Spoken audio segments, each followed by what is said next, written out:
什么名堂？今儿可以交个。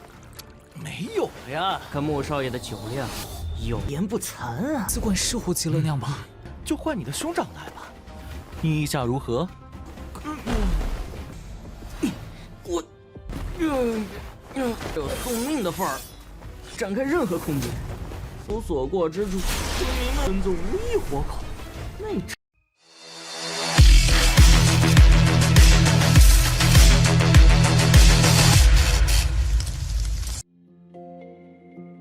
Halo semuanya, selamat datang di Ruang Sinema. Bagaimana kabar kalian semua? Semoga selalu sehat dan baik-baik saja.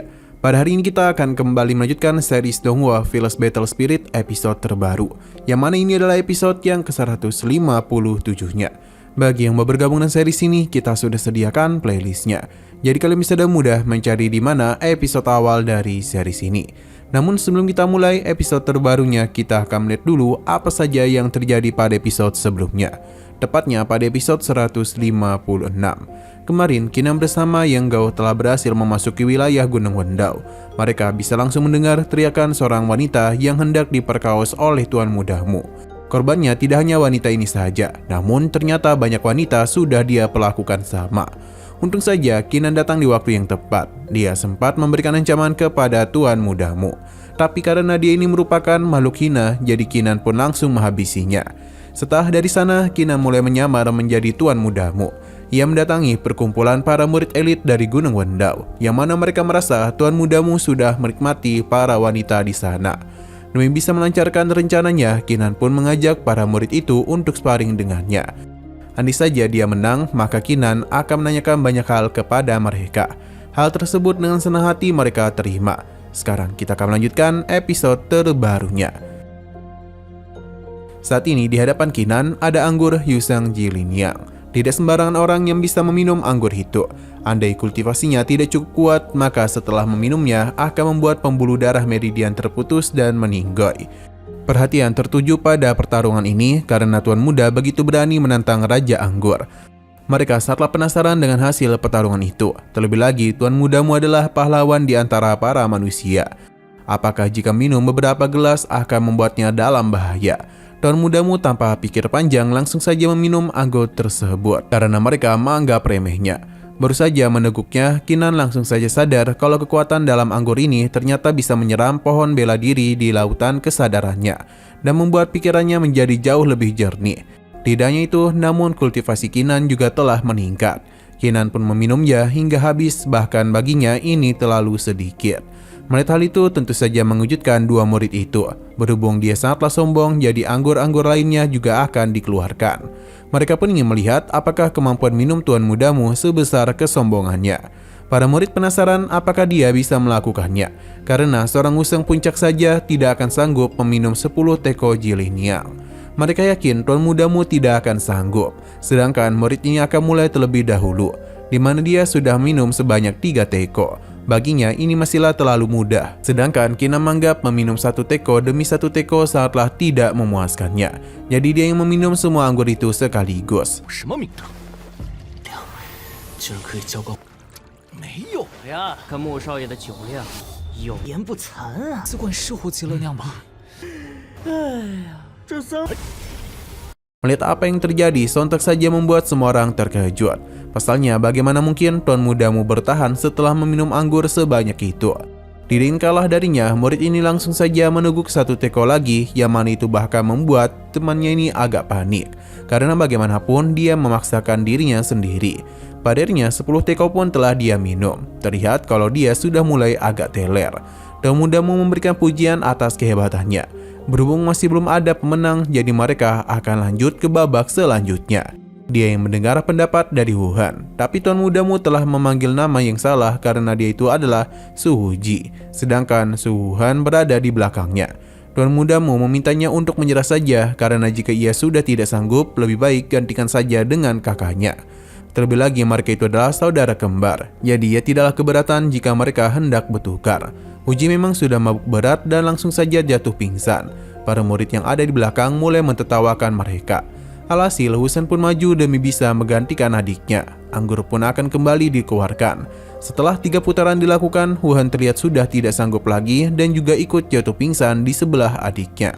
就换你的兄长来吧，你意下如何？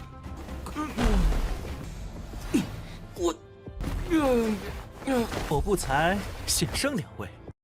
Sedangkan Tuan mudamu tetap berdiri dengan santuy. Ia merendah dan merasa hanya menang tipis saja dari mereka. Ia harap kakak beradik Su yang terkenal itu tidak mengingkari janji. Uji membenarkan hal tersebut dan mempersilakannya untuk bertanya mengenai apa yang dia inginkan. Tuan mudamu menyinggung kalau semua ini memiliki hubungan dengan guru mereka. Siapa di antara mereka yang paling hebat? Bagi Uji, itu adalah Guru Yin, karena dia sangat hebat dalam mengendalikan hewan spiritual. Terlebih lagi, dia itu memiliki 5 hewan spiritual beracun, dan ini semua merupakan racun langka di dunia. Dan kemampuan hebat dari Guru Yin, dia bisa memelihara para hewan tersebut.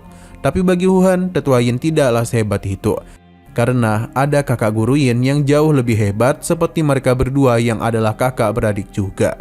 Uji sudah berulang kali memberitahu kalau gurunya memiliki pedang yang sangat kuat. Bahkan saking luar biasanya pedang tersebut, pedang yang terhormat ini bisa membelah ruang apapun. Karena ini jugalah gurunya dipanggil sebagai tetua Kong. Begitu dia mengusungkan pedangnya, maka tidak ada satupun lawan yang bisa bertahan. Mereka langsung mati di tangannya.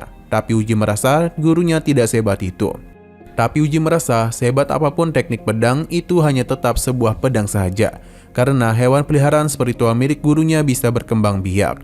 Kemarin saja di desa yang sangat jauh, dimanapun 5 racun lewat, maka tubuh penduduk desa akan langsung membusuk. Mereka hanya bisa berlarian saja, namun tetap tidak bisa kabur dari serangan tersebut. Akhirnya seluruh penduduk desa pun tidak ada yang selamat dari kejadian itu. Pemandangan ini benar-benar membuat Uji sangat bahagia. Sedangkan Kina menjadi begitu kesal karena mereka terus bersenang-senang dan menyiksa para manusia. Huan tertawa karena menghabisi para rakyat jelata bukanlah apa-apa. Karena kemarin saja gurunya telah menaklukkan markas dari Ban Tianmang. Semua kultivator yang ada di sana dipotong. Sedangkan para murid wanita yang cantik menjadi budak hiburan mereka.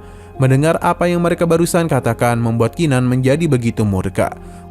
我告诉你啊，有送命的份儿，展开任何空间，搜索过之处，村民们就无一活口。那你弄死些刁民算什么？ Untung saja gadis harta bisa menenangkan dirinya, karena jika dia bertindak sembarangan, maka Kinan sama saja dengan memperingati musuhnya. Begitu 4 tetua Wendau datang, maka semua rencananya juga akan sia-sia. Yang penting sekarang adalah memasuki gua harta Wendau dulu.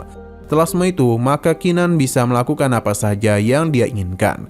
Kinan paham dan dia mulai teringat dengan teknik pedang yang digunakan oleh penjaga gerbang. Dan juga ketika mendengar perkataan dari Huan, maka Kinan sadar kalau niat pedang sebelumnya mengandung waktu. Kinan pun menenangkan dirinya dan dia pun memilih untuk pergi dari tempat itu dengan perasaan yang begitu kesal. Pasalnya, Uji dan Huan terus membahas perbuatan keji mereka terhadap kelompok Ban Tianmang. Namun Kinan segera masuk lagi dengan penampilan aslinya. Ia meminta maaf kepada Fei Yu karena dia sudah tidak tahan untuk menghukum orang-orang itu, karena mereka sangatlah keji. Fei Yu tidaklah mempermasalahkan hal tersebut. Alhasil, Kinan mulai melakukan penyerangan terhadap semua murid yang ada di sana. 等咱们问到哦，如果眼前的罪恶都天改命，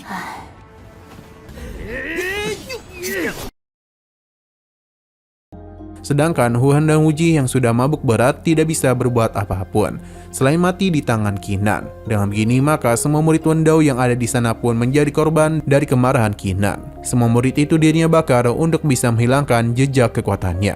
Kinan pun pergi dengan topeng miliknya. Nah, sayang sekali lagi seru-serunya, episodenya pun harus berakhir dulu. Oke, sekian dulu pada video kali ini. Untuk video selanjutnya akan segera hadir. Jadi bagi kalian yang ingin mengikuti series ini, langsung saja klik subscribe dan aktifkan loncengnya. Terima kasih yang sudah menonton video sampai habis. Jika kalian suka pada video ini, klik like dan share ke teman-teman kalian tentang channel ini. Dan ditunggu aja kelanjutannya. Oke, sampai jumpa di video selanjutnya.